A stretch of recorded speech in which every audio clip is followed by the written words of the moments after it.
conferencia comenzará a grabarse. Pues ya está, ya ha empezado a grabarse. Yolanda, todo tuyo. Pues Gracias, y gracias por estar aquí, claro, y haber preparado esta conferencia. Gracias a ti, Breno, por la oportunidad. Gracias a todos los hermanos que nos acompañan hoy. Bueno, como ha dicho Breno en la presentación, la conferencia nace un poco de dos momentos, dos circunstancias. Una, hace un año, la hermana Lara Ross, nuestra querida hermana, hizo una conferencia justo por estas fechas sobre los misterios egipcios. Y bueno, hizo toda una recopilación mistérica y en ese momento yo me percato, me doy cuenta, analizo que la historia de Osiris, toda la mitología de Osiris, la leyenda, es el tarot, está en el tarot, es la historia del tarot. Entonces, dado que estaba haciendo la tesis sobre la tradición iniciática en Gerard de Nerval, que también trabaja el tarot en la Chimérie y en Aurelia, sobre todo, empiezo y doy un salto y empiezo a trabajar el tarot y a analizar el tarot desde otra perspectiva iconográfica y histórica, intrahistórica y mitológica. Entonces, si nos situamos en... esto es lo que va a ser ahora difícil. La primera diapositiva, que ponéis hipótesis histórica del tarot arriba del todo. Entonces, estamos aquí, origen mistérico del tarot. Es Kurt de Gebelin el primero que nos habla de que el tarot esconde el libro de Thoth y que es un libro mudo y que es un libro que contiene toda la sabiduría. Kurt de Gebelin es un autor básico para Gerard de Nerval, por lo tanto, esa sería el primer punto. Claro, analizando la historia de Osiris, el origen se encuentra en la astrología. Esta historia se basa en el viaje del héroe, el viaje del sol, a través de los zodíacos y de las casas zodiacales. Pero no solamente eso, sino que vemos el orto siríaco, vemos las fases lunares y poco a poco voy concibiendo la idea de que el tarot esconde dentro de su iconografía todo el sincretismo que evoluciona de esos primeros... bueno, lo vamos a analizar al revés ahora, de todas esas primeras tratados astrológicos y cómo vamos a ver en el tarot tanto Isis como Osiris, la mitología griega, la mitología romana, trasladada y plasmada en el humanismo y en la época del 480-500 con Bembo, con la escuela de Ferrara. Uy. ¿Ya? ¿Se me oye bien? Vale, pues sí. Para tratar todo el tema iconográfico nos vamos a basar en Avi Warburg. Avi Warburg es un historiador del arte que es de finales del siglo, del 18, finales del 18, principios del 19. Warburg está dentro del círculo Eranos, contacta con Jung, contacta con otros autores, hablamos de Henry Corbin y dentro de este círculo hay un autor, un biólogo, Seaman, que va a hablar habla de las imágenes dramáticas. Para Warburg, él hablará del pathos former, Henry Corbin habla del mundo imaginal, pero todos se van a basar, Jung también, en el concepto engramático de Seaman. ¿Qué significan las imágenes engramáticas? Lo que tenemos aquí es que Seaman nos dice que la imagen se plasma en las neuronas, en el cerebro, la imagen nos va a crear una impresión neuronal que va a suponer una impresión emocional y esa imagen se va a quedar plasmada al a lo largo de todos los siglos. Yo esta teoría en gramática la traslado al tarot, donde cada arcano va a ser un mitotema, va a ser un arquetipo. Por eso vamos a tener diferentes tarots de diferentes, da igual, de series, de todo lo que puedan ser arquetipos definidos, se podrán tematizar. Por eso tenemos diferentes arcanos de muchos temas. Paso ya a la diapositiva 4, si me estáis siguiendo. Entonces, ¿cómo vamos a trazar o dónde empiezo yo a trazar el recorrido histórico del tarot? El recorrido, digamos, iconográfico normal lo tenemos, como sabemos, en las barajas de Mantegna, baraja Visconti Sforza, Marsella y posteriormente ya en el 19 Rider, pero las primeras siempre, la primera baraja se conoce como la de Mantegna, Visconti Sforza y Marsella. Pero para mí, trabajando esta evolución a través del mito, nos vamos a ir a los primeros temas mitológicos. Estamos hablando de Hércules. ¿Por qué sitúa a Hércules primero? Según Robert Graves, en su libro, bueno, tanto La Luna Blanca como los mitos griegos, Robert Graves, hay un momento en el cual afirma que el mito de Hércules parece ser un mito anterior a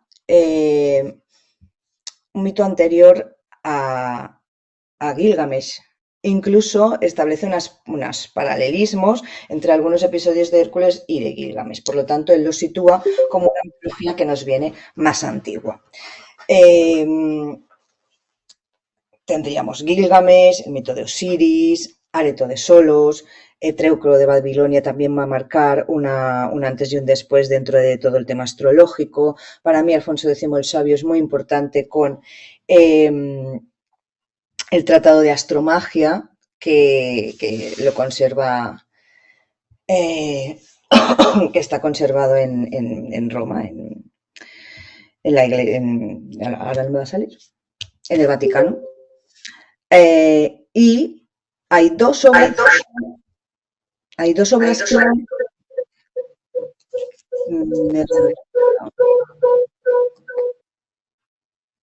Vale. Hay dos obras clave para trazar la evolución iconográfica tal y como la conocemos nosotros, que van a ser el Picatrix y el Astrolabium Planum. El Astrolabium Planum, que bueno, ahora veremos imágenes. Bien. Este sería un poco someramente, porque es muy arduo, el recorrido. Para explicaros un poco qué es el tema del Atlas Mnemosyne, que es lo que trabaja Aby Warburg, vuelvo un momento a la 3. Aby Warburg, este historiador del arte que está en el círculo Eranos, tiene una teoría y establece la teoría de que en el humanismo a lo que se quiere volver es un retorno al paganismo. Para demostrar todo esto, él crea un Atlas Mnemosyne, un Atlas de la memoria, a través de esas imágenes y teniendo como base lo que decíamos del biólogo Schimann. Bien, para demostrar un poco en qué consistiría y hacer un pequeño tastet, digamos, de cómo sería un Atlas Mnemosyne de un arcano, porque es imposible hacerlo de todos ahora mismo, esto sería eterno, he trabajado el Atlas Mnemosyne básico, muy básico, del arcano del loco. ¿Por qué el arcano del loco? Bien, en la hipótesis que he mencionado primera, sobre que el tarot sería este calendario, el arcano del loco no sabía cómo encajarlo, era muy, muy complicado. Yo partía de la base de que si el tarot era la historia de Osiris, si el tarot tenía que estar de alguna manera plasmado iconográficamente en tratados astrológicos, el loco no lo podía ubicar. Y independientemente del Eliphas Levi, de las 22 letras hebreas, de Elifas es el primero que lo trabaja y que trata los 22 arcanos y los relaciona y los vincula con las 22 letras hebreas. Independientemente de esto, claro, el calendario, 12 meses, son 22 arcanos, era muy complicado, era muy complejo, pero al trabajarlo desde esta perspectiva, de repente la cosa cambió.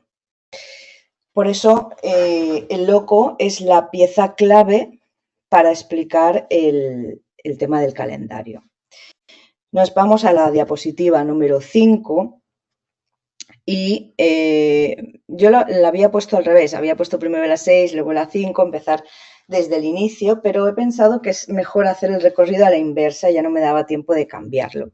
Si nos fijamos primero en el último arcano icónico, el de Rider, vemos que tenemos aquí este loco que va hacia la izquierda, mira hacia arriba, el sol lo tiene detrás, si os fijáis, el sol está aquí detrás, tiene un perro que prácticamente no le toca el pie, unos Alpes, parece que vaya a caer por un precipicio, inicia un viaje, es el héroe, es el que inicia el viaje locamente, ¿no? No se sabe, es el arcano 0. Hay quien lo sitúa al inicio, hay quien lo sitúa al final, el arcano 22, bien. Y aquí está plasmado, bueno, con un color determinado, no entraré en toda la simbología de las cartas porque entonces sí que no acabamos. Pero este sería el final, la iconografía final que tenemos en el 19 icónica del tarot. 20. Marsella, por su lado, que hay muchas cartas de Marsella, hay muchos diferentes tipos de barajas. El loco en Marsella siempre es muy parecido. Va hacia la derecha, igualmente también lleva el macuto, lleva el palo, y también, pero en este caso, aquí si nos fijamos era un perro, aquí parece más bien un gato. Este gato, este personaje, araña una pierna. Es vital, de una importancia vital en una interpretación adivinatoria, ¿no? Lo que no puedes dejar atrás, lo que te retiene del pasado, bien. Pero aquí va a ser una pista para lo que voy a explicar después. Mantegna. En Mantegna tenemos el mísero y ya está desnudo de cintura para abajo, solo tapado, no sé si se puede ampliar, pero está solo tapado con un trapo. Esto va a ser muy importante para el final, para el mundo. Está tapado con un trapo, tiene también perros, animales a los pies, pero no es una figura joven, no es una figura que inicia un camino, no es, cuidado que se mueven es un personaje que está cansado aquí, ¿sí? Estos serían los 3 primeros tarots. Arriba tenemos Visconti, cuidado que se mueven. Arriba tenemos a Visconti Sforza. Hay alguien que me está tocando las imágenes y, por favor, en la imagen de Visconti Sforza veis que hay tres cartas. La primera es Visconti Sforza. Las otras dos son 2 tarots llamados el tarot de Gringoner. Gringoner es un tarot que aparentemente es posterior a Visconti Sforza, se estudia con posterioridad, solo 18, se han encontrado 18 cartas, yo creo que eran 18, no falta ninguna, son 18, siguiendo esta teoría que vamos a explicar. Y el tarot de Gringoner, gracias a un recibo que consta en el archivo de Carlos VI de Francia, a ver si lo voy a decir mal ahora, sí, Carlos VI de Francia, apodado El Loco, tenemos constancia de que en 1392 encarga un tarot. En esta época los calendarios eran muy importantes, muy famosos y los encargaban los nobles. Tenemos como ejemplo el calendario del duque de Berry, 1416, que luego vamos a ver una imagen de él. Entonces, los nobles querían verse retratados en los calendarios. El tarot, las cartas, los naipes, venían ya desde hacía 100, 200 años utilizándose y anteriormente.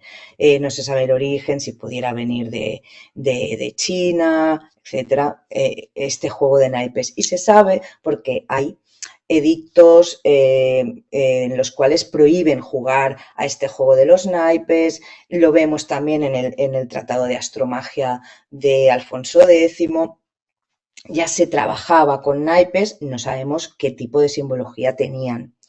Pero Carlos VI y Carlos VI encarga un tarot, estando él mismo protagonizando el mismo tarot para su entretenimiento, porque Carlos VI se le conoce como el loco. ¿Por qué? Porque salía desnudo, se desvestía, iba a una boda, quemó una torre, por una serie de circunstancias en torno a este personaje, que nos hacen pensar que Visconti Sforza, en este primer arcano donde situamos a el loco sin ropa también en los pantalones, pudiera estar refiriéndose a el arcano podría estar refiriéndose a Carlos VI de Francia.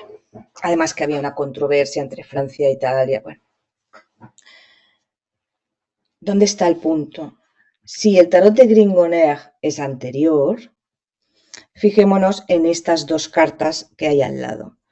En la de en medio vemos a unos niños, ya no son animales, ya no son animalitos. Hay unos niños tocando las piernas, en la carta más de la derecha está intentando arrancarle, incluso están molestando, quitándole el calzón a ese personaje, ese bufón, que en la figura del centro parece que quiere jugar, que tiene unas cosas en las manos y quiere jugar con los niños. La figura más de la derecha está un poquito más cabreadito.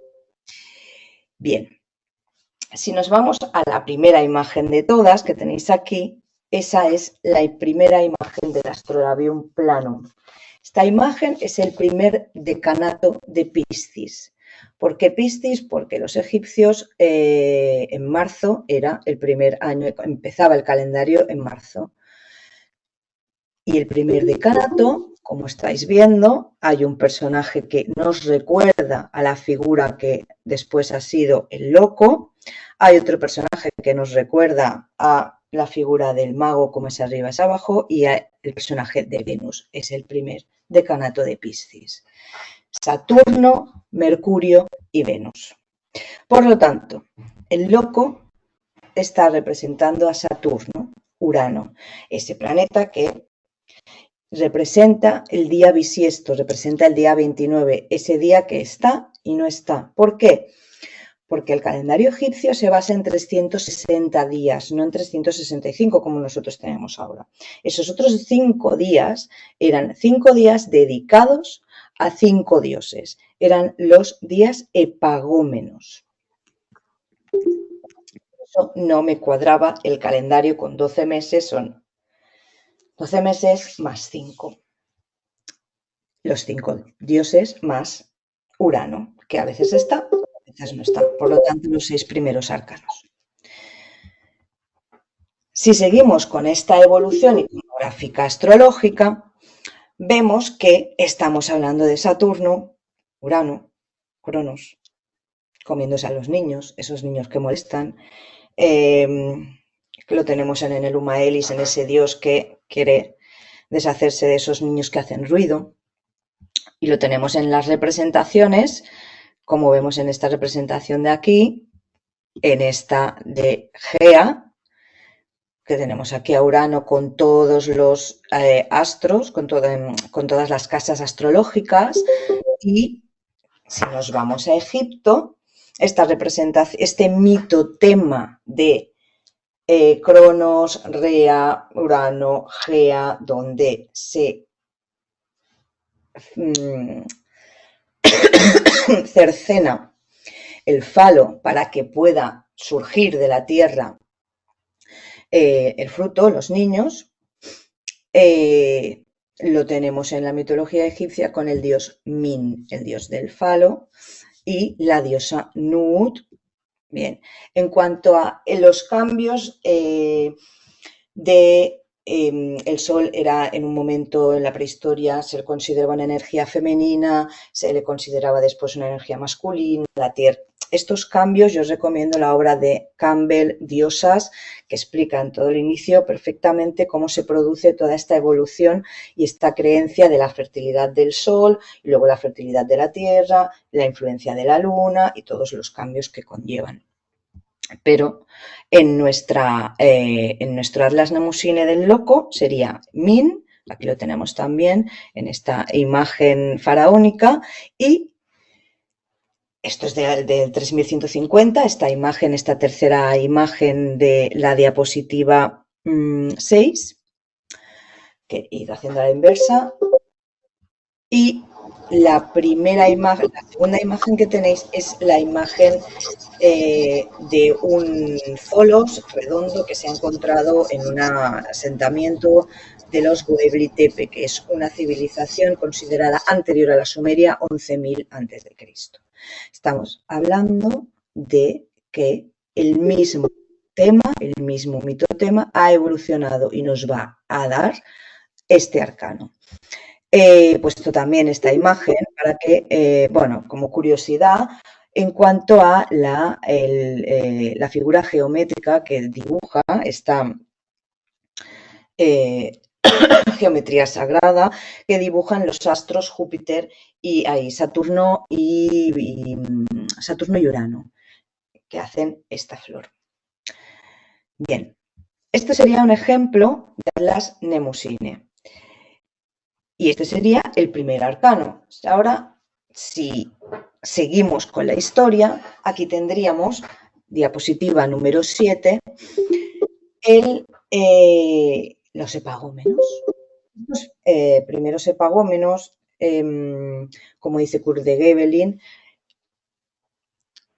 tratarán sobre Tot, la tabla hermética, los principios herméticos de la tabla esmeralda del Kybalión. Tenemos el mago, como es arriba es abajo, el mago es el que tiene todas las herramientas encima de la mesa, no voy a entrar en todo el significado, si falta una pata de la mesa, la mentira, el engaño, la lemniscata que tiene,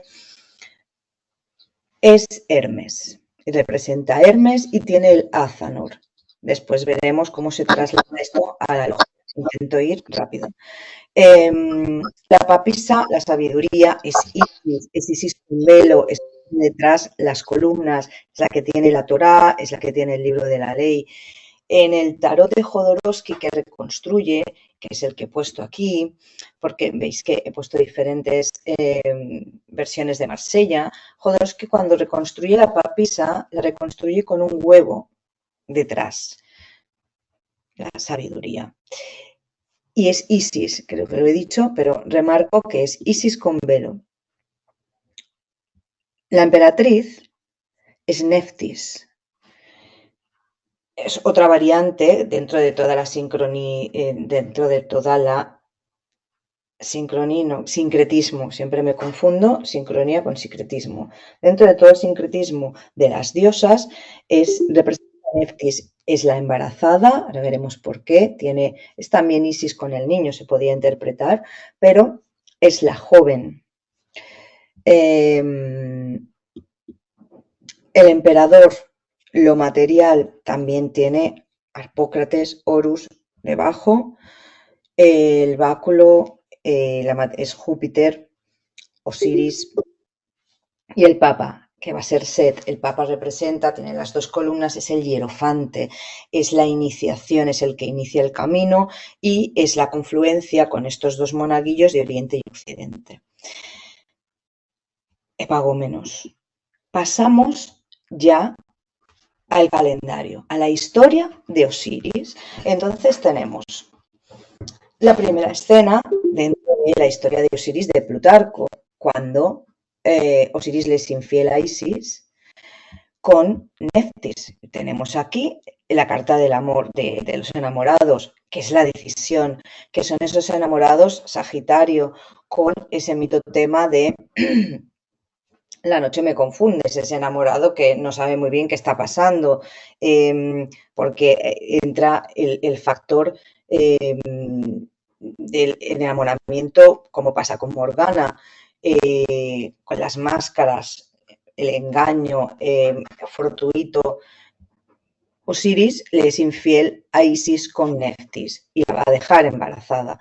Esto es una explicación sobre el Nilo, cuando el Nilo está seco y cuando el Nilo crece, lo veremos después con el orto siríaco.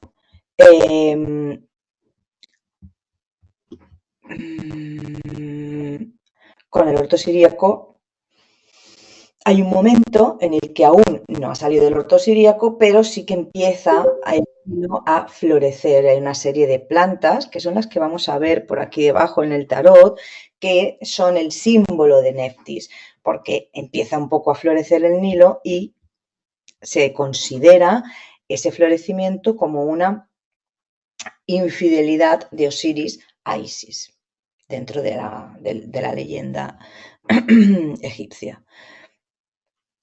El carro es cuando, claro, Set, que es el marido, se va a enterar de esta infidelidad y va a meter hace un arcón, hace una especie de cofre muy bello de la medida exacta de Osiris. Hasta aquí voy a leer, y le dice al quien pueda, quien quepa aquí dentro, se lo queda. Osiris lo prueba, entra, evidentemente lo ha hecho a medida y lo cierra. Ahí empieza el viaje de Hércules, el viaje del héroe, el viaje por las 12 casas. Es una muerte del alma, anímica. Osiris, bueno, el carro, hay algunos tipos de barajas en el personaje del carro, sí que se le ve en el escudo los 12 signos zodiacales, es el carro de Ezequiel, es el carro de Platón, el caballo blanco, el caballo negro, sí. En este caso, va a hacer ese viaje del alma. Ese alma ha muerto. Recordemos, está encerrado dentro del cofre.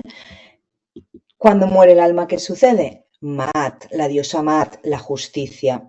¿Qué hace la justicia? Va a pesar el corazón con una pluma, el corazón. Es lo que hace Libra, la justicia.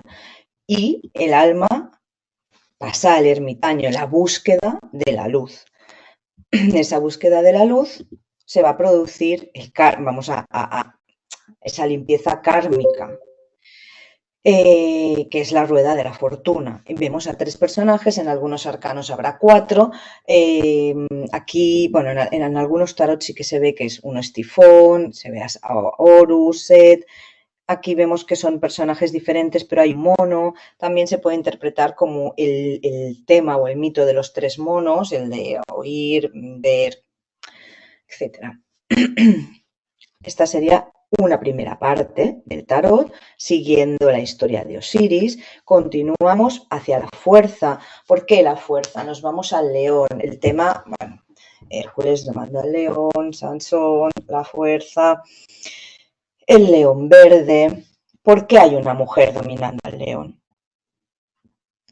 También vemos, hay una imagen, como no os la puedo compartir, pero hay una imagen muy gráfica de Min, del dios Min, enfrente de una mujer que está situada de una manera encima de un león y con los brazos, si recordamos un poco a Lilith, después la veremos, en forma como una Lilith, la misma figura. Es el dominio de la mujer sobre el león. ¿Por qué? Porque es el dominio de Libra, septiembre, sobre agosto, Leo.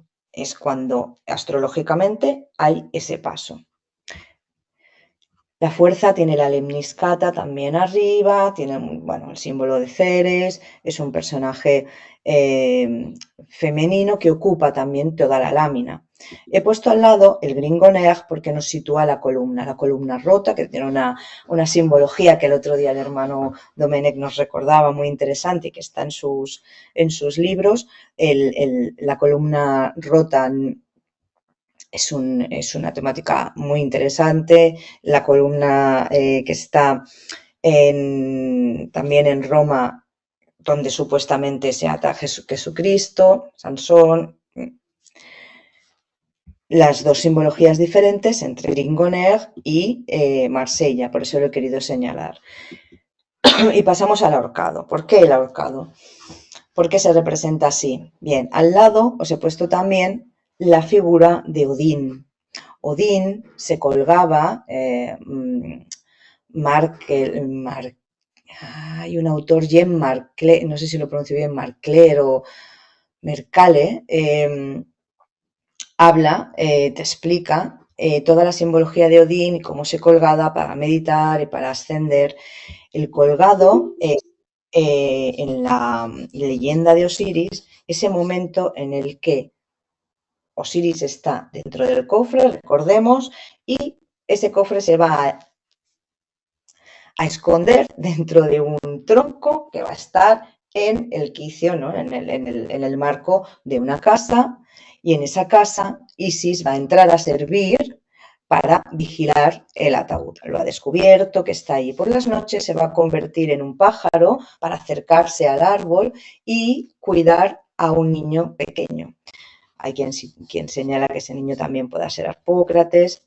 Por las noches, Isis hace toda el rito de la quemación, bueno, quemar al niño, el ritual por purificación, no me salía, la purificación por el fuego. Entra la madre del niño, ve la escena, hay ahí una discusión, Isis no quiere irse sin el cuerpo, se convierte en el ibis, creo que es en el ibis, en el pájaro, y se lleva a Osiris. Y cuando lo abre, Set, que está atento, es cuando se produce la muerte real. No la del alma, sino que ha encontrado el cuerpo de Osiris y lo va a desmenuzar, lo va a descuartizar. Aquí lo tenemos, la muerte. La carta de la muerte sabemos qué significa el cambio. Es la nigredo, es ese falo cercenado, es la fertilidad que pierde, es noviembre, cuando el sol está más bajo, es el cuarto menguante de la hoz y es la primera fase alquímica. Aquí en este punto vamos a tener 4 cartas, que son las siguientes, que nos van a hablar de la alquimia del alma, que es de lo que va esta parte del tarot. Por un lado, la templanza es una figura que ocupa toda la carta, es una figura femenina, es una Isis. Vemos el nudo que tiene, estoy ya en la diapositiva 10. Es una Isis. Si nos fijamos en el ribete de abajo de la carta, no me la mováis, en el ribete de abajo hay una forma serpenteante, amarilla también, serpenteante. La Isis tiene la estrella de 5 puntas, una Isis siríaca, y está templando, ¿no? un jarro de agua con otro. Los jarros en otros tarots, uno es rojo y otro es azul, es decir, que ese color que va a salir es un color lila, es la transmutación. Hay otros tarots que sale blanco, es la albedo, es la transmutación. La decantación, la búsqueda. Isis va a empezar a buscar los trozos de Osiris. ¿Qué va a hacer? Exactamente lo mismo que Inanna, la bajada al infierno. Esa bajada al infierno la vemos en el Diablo, cuando Inanna en el Enuma Elis desciende, se le representa muchas veces, o a Isis, porque son figuras sincréticas todas femeninas, con 7, la falda tiene 7 volantes, ¿no? Digamos, que representarán esos 7 chakras que cuando baja al infierno, para entrar y poder llegar, tiene que ir despojándose de 7 prendas de ropa. Es una figura, la del diablo, que nos recuerda a Lilith. La figura de la torre es lo que se llama en la alquimia la citrinita. Siempre conocemos la nigredo, albedo y rubedo, pero también hay otro estadio, bueno, hay muchos, pero los más famosos son estos, que es la citrinitas. Es el proceso en el cual ya pasamos de la plata al oro. Si nos fijamos, el rayo que abre la torre y va a salir todo ese dinero, las monedas, es el sacrificio también, es el Azanor. Y ese Azanor nos va a recordar gramáticamente, recordemos esa impresión que tenemos, que nos va a generar una imagen a Moloch, esa figura de hierro que tiene esas ventanas en las cuales se hacen sacrificios por el fuego. Recordemos Isis, que purifica a los niños. Se decía que en estos rituales con Moloch se sacrificaba a niños. Esto es tan así, esto queda tan grabado en la memoria que en el Mester de Clerecía, en los milagros a Nuestra Señora de Gonzalo de Berceo, va a haber uno de los milagros en los cuales Nuestra Señora, la Virgen María, va a salvar a un niño de las garras de su madre que lo está asando en el horno. Y acaba el Mester, ¿no? Acaba el milagro diciendo que la Virgen María sí que es buena, salvando al niño del fuego, ¿no? Llega hasta la Edad Media. Posteriormente, en la estrella, ¿qué tenemos? La rubedo. Esas 2 vasijas rojas, esa figura femenina que está arrodillada, ya no ocupa toda la carta, ha volcado el agua. Las 2 vasijas son rojas, lo he dicho. Está el ibis, está el árbol de la vida y es la figura siríaca, es el orto siríaco. La estrella es sirio y va a venir ya la subida del Nilo, por lo tanto la fertilidad. ¿Dónde lo vamos a ver? En la luna, esa subida del Nilo, la luna arriba, Isis ya ha triunfado, ha hecho su magia. La templanza, Isis la maga, ha hecho su magia, ha recompuesto los trocitos de Osiris, sin embargo va a faltar el falo. No obstante, Isis se va a quedar embarazada. Aquí la figura de la luna, de esta langosta, aunque es un oxinorrinco, un pez, no sé si lo pronuncio bien, el que dicen que se come el falo de Osiris. La carta de la luna siempre se representa con una langosta, que hago el apunte, Nerval en uno de sus momentos va paseando una langosta por la calle, pues es esta langosta, la langosta de la luna. La luna es esa carta de confrontación, esa carta de el exceso de la emoción, porque se desborda el Nilo, es esa subida del Nilo desbordada. Tendremos las 2 torres. Bien. Se recompone la figura de Osiris, tenemos el sol y dos niños, Horus y Harpócrates, Castor y Pollux, etc. Y con esto se completaría, porque hemos llegado a la resurrectio, al juicio final, que es esa resurrección del sol. Pero ese sol resucita, pero no es el mismo. Hay un cambio, es el mitotema, nuevamente, del hijo al rey muerto, rey puesto, ¿no? El rey que varía. Porque el sol va a variar 1 grado. En cada solsticio vuelve a salir, pero no es el mismo sol. Y con esto se va a completar el mundo, la rueda final Esta carta es muy interesante porque en toda su evolución, nosotros la vemos ahora aquí con una figura femenina, pero hay tarots que tienen una figura shivaíta, hay tarots que tienen un Hércules. Mirad, antes veíamos al mísero que tenía una túnica que le tapaba, una única túnica, es la túnica de Hércules, que es esta de aquí, esa túnica que le tapa el cuerpo, porque Hércules se quita la ropa y es la ropa la que va a utilizar de vela, exactamente igual que Gilgamesh.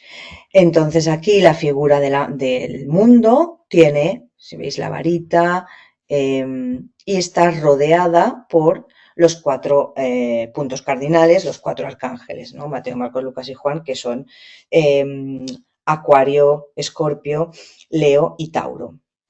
Abajo del mundo, por tener una referencia también en gramática de Atlas, más que en gramática de Atlas Nemusine, este arcano del mundo en Marsella se basa en esta figura del calendario del duque de Berry. En esta figura de abajo es la figura final del calendario del duque de Berry, donde aparecen todo el círculo de las casas zodiacales. Sin embargo, en Visconti Sforza, por ejemplo, la carta del mundo es una ciudad, es Cibeles, es el que se ha conseguido completar el mundo. Esta sería la primera parte de la teoría, la hipótesis del calendario. Como vemos, un calendario que tiene todas las partes lunares, que es un calendario solar, es un calendario siríaco, que contiene la parte alquímica y que contiene todos los arquetipos de lo que después va a evolucionar, se va a evolucionar en los temas literarios, los leitmotiv, que esto creo que me corrija, que a veces lo pronuncio mal y entonces me echa bronca. Leitmotiv. ¿Cómo trasladamos esto al plano de la logia, a nosotros, al templo? Bueno, más o menos se puede entender, se puede vislumbrar paralelismos con historias salomónicas, etcétera.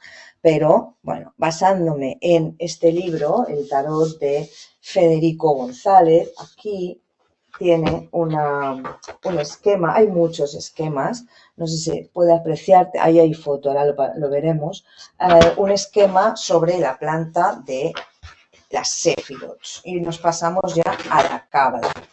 Dentro de la Cábala, siglo XIII, Girona, en Toledo.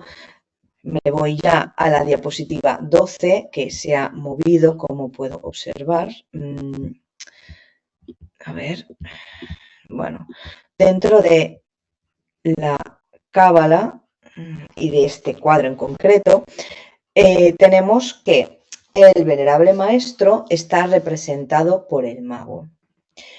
¿Qué tiene encima? El loco. Es uno de los múltiples caminos. Si cogemos, por ejemplo, hay muchos esquemas en internet, pero si cogemos el tarot cabalístico, vamos a ver que el loco nos marca el camino del Geset hacia el... Esto se ha movido mucho y ahora no veo... Bueno, si me permitís, lo abriré aquí. Hacia la sabiduría. El loco, por ejemplo, hace el camino de el Ein Sof, que es la esencia primera, hacia la sabiduría. En este esquema no traza igual los caminos, ¿vale? Pero es que se va abriendo y cerrando el esquema. Bien, el venerable maestro representa al mago. Tiene los 4 elementos. Nosotros tenemos encima de la mesa del venerable maestro los 4 elementos. Mira, a ver, Silvia me lo corrige. Gracias, Silvia. Leitmotiv. El arquetipo, los 4 elementos. La espada, que es el aire, el mallete, tenemos la vela y el azanor, que somos nosotros mismos. El venerable maestro tiene que emulsionar adecuadamente y en el momento preciso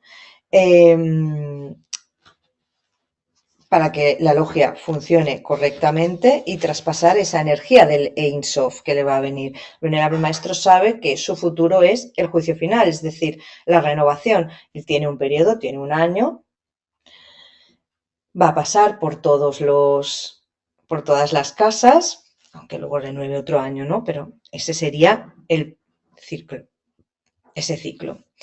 Y tiene a un lado el sol y al otro lado la luna. La columna de la misericordia y la columna del rigor.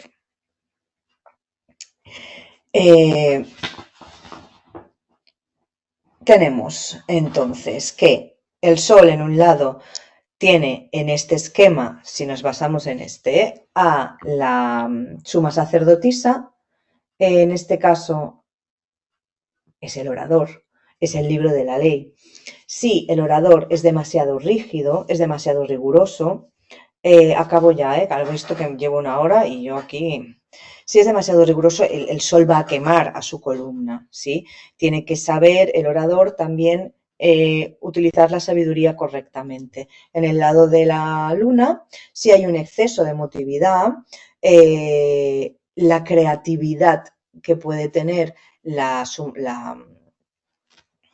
emperatriz, claro, se va a exceder en su cometido de ser el fiel reflejo de la ley, bueno, de lo que pase en logia. El maestro de ceremonias, claro, yo este esquema lo he trazado siguiendo el rito que yo practico, que es el francés restablecido, el rétabli, por lo tanto, para mí el maestro de ceremonias está en la columna del rigor, es el Geburat. Lleva el báculo, es el hierofante que hemos dicho antes, es el que se puede mover, es el que inicia, es el que va a abrir el círculo y va a hacer que el ritual esté bien elaborado, esté bien hecho, vaya, ¿no? Con la observación del sumo sacerdote, del emperador, que es el experto. ¿Qué tenemos? Si un hierofante no hace bien su trabajo, si el maestro de ceremonias no abre el ritual correctamente, la torre. Y si el experto se basa en la estrella, tendremos esa armonía, porque a donde vamos, es que no sé si veis bien el esquema, porque aquí hay un follón, bueno. A donde vamos es a las 3 columnas del medio, que van a ser la belleza, la fuerza y la sabiduría, ¿sí? Están representadas por los enamorados, por el ermitaño y por la fuerza, que está la carta de la fuerza, que está abajo. Los vigilantes, insisto, en rito francés, van a estar representados el segundo vigilante por la justicia, es ese aprendiz que entra y tiene que poner su alma pura, pesar, esa smat, es el segundo vigilante, y el primer vigilante va a ser el carro, el dominio, que es lo que hacen los compañeros, dominar y acabar de dominar las emociones. Y no puedo profundizar en más simbología porque no sé grados del auditorio, entonces me quedo aquí. Es simplemente para que se vea la traslación de cómo puede ser los arcanos traspasados a los oficiales y asimismo, claro, el árbol de la vida. Bien. Las otras diapositivas son esto que estaba comentando y yo lo dejaría aquí, si os parece bien. Muchas gracias. Os he puesto el mail y el Instagram por si me queréis contactar, y si ahora hay preguntas, pues muchas gracias por vuestra atención. Muchísimas gracias a ti, Yolanda. Nada. La verdad, por lo menos para mí, una inmersión en un mundo totalmente desconocido. Y quiero decir también bastante complejo. O sea que muchísimas gracias por tus explicaciones y por tu ponencia. Y nada, pues ahora, si me permitís, pues apago la grabación